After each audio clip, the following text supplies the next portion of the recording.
வரவழைத்தது முருகன்.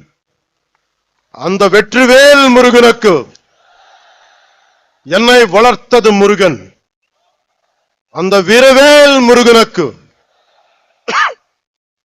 எனக்கு துணிச்சல் தந்தது முருகன். அந்த சுரவேல் முருகனுக்கு. மதுரைக்கும் முருகனுக்கும் நெருக்கம் அதிகம்.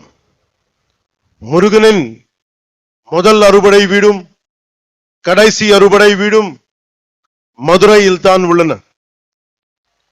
மதுரை என்பது மீனாட்சி அம்மன் பட்டினம். மீனாட்சி அம்மன் தாய் பார்வதியின் அம்சம்.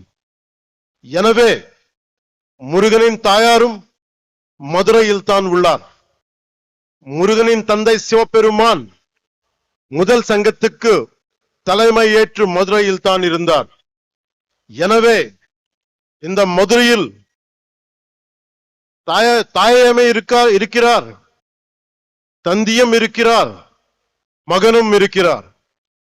அப்படின்னா மதுரை மக்கள் எத்தனை புண்ணியம் பண்ணி இருக்க வேண்டும்.